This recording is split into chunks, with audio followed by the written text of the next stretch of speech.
बच्चों, संख्या पद्धति के 8 भाग में संख्या पद्धति से संबंधित कुछ महत्वपूर्ण प्रश्न पूछा जाता है, उसके बारे में हम चर्चा करेंगे।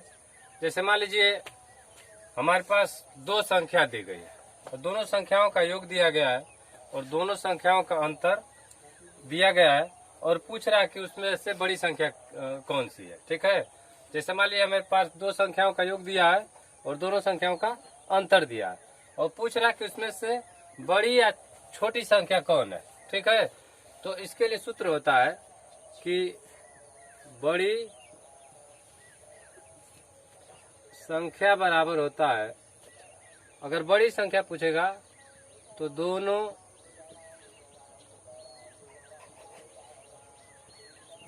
संख्याओं का योग कर देंगे, योग दिया रहेगा तो उसको रख देंगे और प्लस दोनों का अंतर दिया रहेगा तो उसको रख देंगे। ठीक है, और बटा 2 कर देंगे।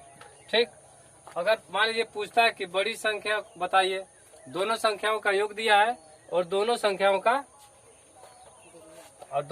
का अंतर दिया है। ठीक है, दोनों संख्याओं का योग दिया है और दोनों संख्याओं का अंतर दिया है, तो क्या करें, अगर उसमें से बड़ी संख्या पूछता है तो क्या करेंगे कि दोनों संख्याओं के योग को यहाँ पे रखेंगे और प्लस कर देंगे और दोनों संख्याओं के अंतर को यहाँ पे रख देंगे।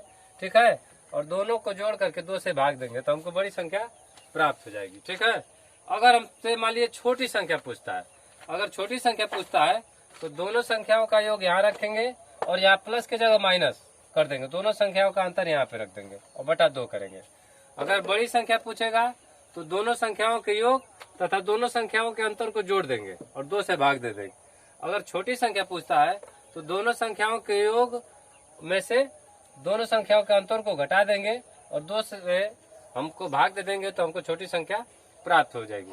ठीक है, जैसे मान लीजिए बड़ी संख्या का एक उदाहरण देते हैं। ठीक, जैसे मान लीजिए दोनों संख्याओं का योग दे दिया है, दोनों संख्याओं का योग जो है 6 से 38 दिया है। ठीक है, और उनका अंतर जो है 98 दे दिया है। दोनों संख्याओं का अंतर जो है, अंतर आपको दे दिया है 98। ठीक, और पूछता है कि उसमें से बड़ी संख्या कौन है। तो देखिए हमारे पास दोनों संख्याओं का योग जो है 6 से 38 दिया है और दोनों संख्याओं का अंतर जो है 98 दिया है। तो क्या करेंगे हम, इस सूत्र के अनुसार अगर हमसे बड़ी संख्या पूछता है तो दोनों संख्याओं के योग के स्थान पे 6 से 38 लिखेंगे और प्लस करेंगे और दोनों संख्याओं का अंतर जो 98 दिया है तो दोनों संख्याओं के अंतर के जगह पे 98 लेंगे और 2 से भाग दे देंगे तो हमको बड़ी संख्या प्राप्त हो जाएगी। ठीक है, देखिए रखते हैं, यहाँ पे लिखेंगे 638 प्लस 98 करेंगे और बटा 2 कर देंगे। ठीक है, इसको जोड़ते हैं, 8 8 16 को 6 और 9 3 12 और 1 13। ठीक है, और 6 1 7, 736 में 2 से भाग देंगे। ठीक, तो भाग देंगे तो हमको प्राप्त हो जाएगा, देखिए 2 तिहाई 6 और या 1 बचा तो 13 हो जाएगा, 2 6 के 12 और फिर 1 बचा 16 हो जाएगा, 2 8 16। ठीक, तो बड़ी संख्या हमको प्राप्त हो गई 368।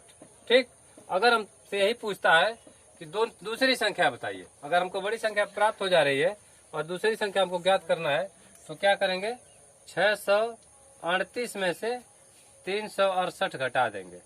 ठीक, तो हमको प्राप्त हो जाएगा 8 में से 8 जा 0 और इसका 3 यहाँ नहीं, जब भाग नहीं घटेगा तो 13 में से 6 जा 7 हो जाएगा, यहाँ बचेगा 5 में से 3 जा 2, यानी कि बड़ी संख्या हमको प्राप्त हो गई 368 और छोटी संख्या प्राप्त हो गई 270। ठीक,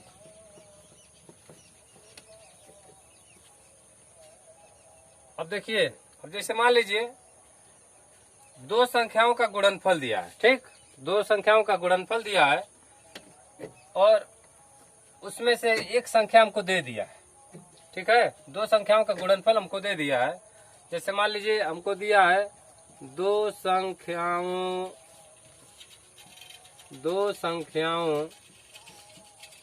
का गुणनफल।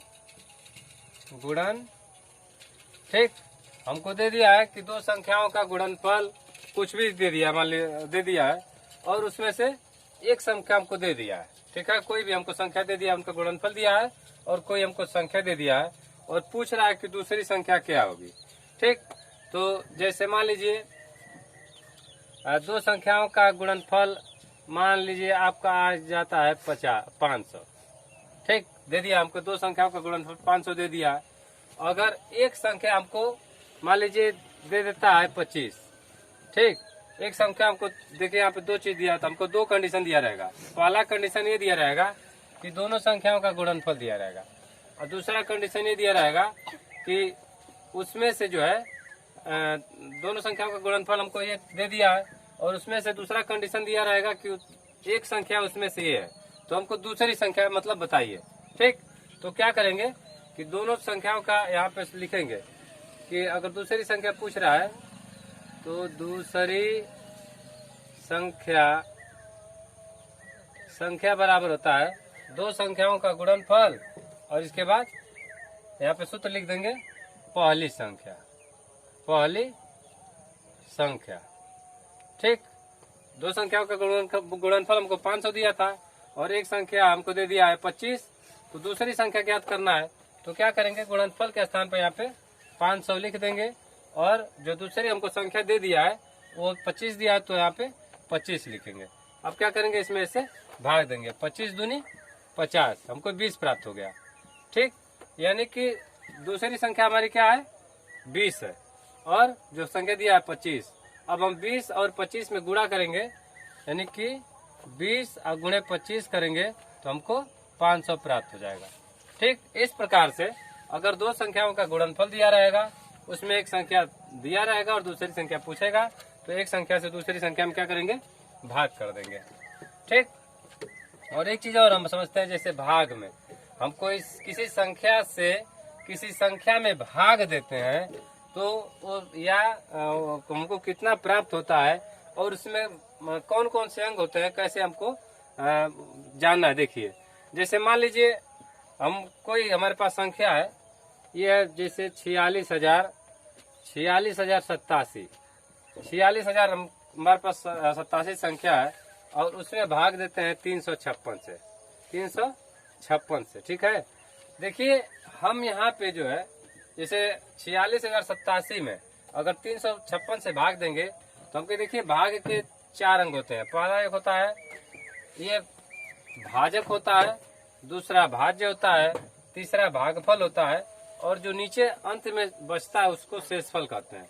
ठीक, तो इसको बोलते हैं भाजक। क्या बोलते हैं, भाजक। जिस संख्या से हम भाग देते हैं उसे भाजक बोलते हैं। भाजक का अर्थ होता है भाग करने वाला, बांटने वाला। भाग का अर्थ होता है बांटना, भाजक का अर्थ होता है छोटे छोटे टुकड़ों में बांटने वाला। ठीक, तो ये भाजक है, ये किसको बांट रहा है, इसको भाज्य को, भाज्य, इस हिस्से को भाज्य बोलते हैं।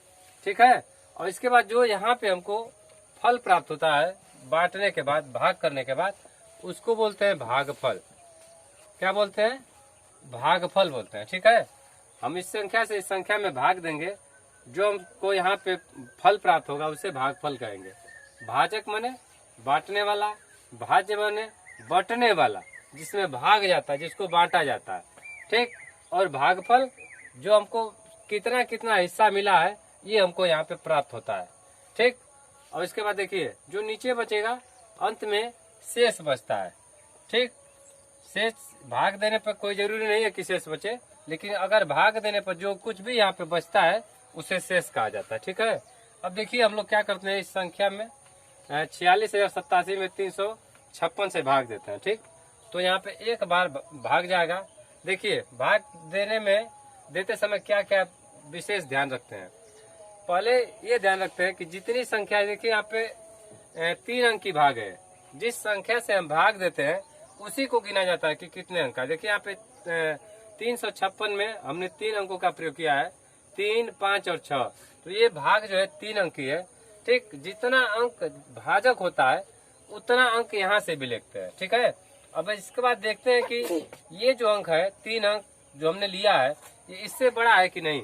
यदि इससे बड़ा होगा तो भाग चली जाएगी और इससे बड़ा नहीं होगा तो भाग नहीं जाएगी। जब भाग नहीं जाएगी तो एक अंक और लेंगे। यहाँ पे हम देखते हैं कि 356 जो है 460 से छोटा है, अर्थात 460 में 356 में भाग चली जाएगी। तो यहाँ पे 356 से भाग देंगे 460 में तो 1 बढ़ जाएगी। तो 1 का क्या करते हैं, यहाँ पे इसका गुणा करते हैं और गुणा करके यहाँ पे रख देते हैं। 356 करेंगे और देखिए यहाँ से क्या करेंगे, इसको घटाते हैं। ठीक, जिस प्रकार से घटाना में घटाया जाता है उसी प्रकार से इसको घटाते हैं। तो यहाँ पे हासिल लेंगे तो 10 हो जाएगा, 10 में से 6 जा 4 हो जाएगा और यहाँ पे बचा 5, 5 में से 5 जा 0 और यहाँ पे 1 बचा है तो ये 4 में से 3 जा 1 हो जाएगा। ठीक, अब देखिए हमको 104 प्राप्त हुआ जो कि अभी से छोटा है तो इस यहाँ पे 8 उतारेंगे। ठीक, अब देखिए यहाँ पे करीब 350 है 356 है। यहाँ पे इसमें भाग देंगे, अगर 3 बार भाग देंगे तो इससे अधिक हो जाएगा। तो इसमें हम क्या करेंगे, सिर्फ 2 बार भाग देंगे। ठीक, तो 2 से क्या करते हैं, अगर जैसे मान लीजिए हमको एक पहाड़ा याद है नहीं तो 2 से इसमें गुणा करते हैं। पहले 6 में गुणा करेंगे, 2 6 के 12 को 2 यहाँ लिखेंगे और 2 5 10 और 10 1 11। ठीक, और 2 3 6 1 यहाँ पे 7 लिखेंगे। ठीक, अब क्या होगा, 8 में से 2 जा 6 हो जाएगा, यहाँ 4 में से 1 जा 3 हो जाएगा, 10 में से 7 जा यहाँ भी 3 हो जाएगा। अब यहाँ पे 7 ले जाएंगे। ठीक, तो यहाँ पे 3 दाम में 30 होता है तो 10 बार तो भाग जाता नहीं है, भाग 9 बार जाता है तो करीब यहाँ पे 9 बार इसमें भाग ले जाएंगे। ठीक है, तो 9 का गुणा करके यहाँ पे रखेंगे। 9 6 का 54 को 4 हासिल 5 और 9 5 45 और 5 50 को 0 फिर हासिल 5 9 3 27 और 27 5 यहाँ पे हो जाएगा 32। ठीक, 7 में से 4 जा 3 होगा, यहाँ 6 उतारेंगे और यहाँ पे 1 यानी कि 163। हमको एक जो 163 है अब हमको शेषफल प्राप्त होगा।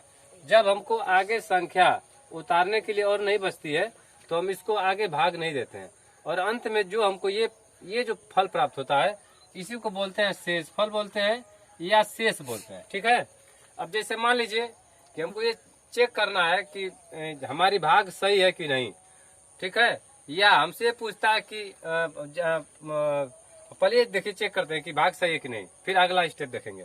ठीक, तो अब देखिए हम क्या करते हैं कि ये जो भाजक होता है और भागफल को आपस में गुणा करते हैं और गुणा करने के बाद जो हमको गुणनफल प्राप्त होता है उसमें इसको जोड़ देते हैं। ठीक, तो यहाँ पे करेंगे भाज्य। भाज्य बराबर होता है भाजक गुणे भागफल और प्लस शेष को हमने क्या किया यहाँ पे जोड़ देंगे। अगर देखिए भाज्य हमको अगर इनका गुणा करने के बाद इसको जोड़ने के बाद हमको भाज्य इतना प्राप्त हो जाता है तो ये भाग सही है। ठीक, देखिए भाजक हमारे पास है 356। ठीक, तो 356 में 356 है तो 356 में 129 का गुणा कर देते हैं। चलिए यहीं से गुणा कर देते हैं। ठीक, 9 6 के 54 को 4 और 9 5 45 5 50 को 0 और 9 3 27 और 27 3 और 27 5 32। ठीक, इतना प्राप्त हो गया। फिर इसे करेंगे 2 6 के 12 और 2 5 10 1 11 2 3 6 1 7 1 6 के 6 1 5 5 1 3 3। ठीक है, यहाँ पे 4 होगा फिर 2 होगा 6 1 7 2 9। ठीक, 7 3 10 5 15 15 को 5 और 3 1 4 हमको प्राप्त हो गया। ठीक है, अब देखिए हमारे पास ये संख्या प्राप्त हो गई। भाजक और भागफल को हमने गुणा किया तो 45,924 प्राप्त हो गया।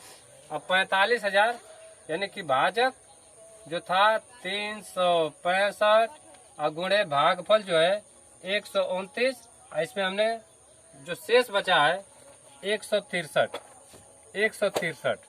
ठीक, जब भुला के लिया।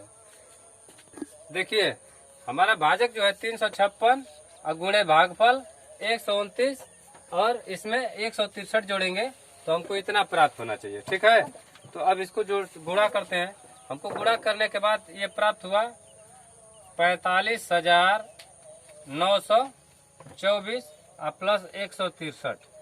ठीक, इसको हम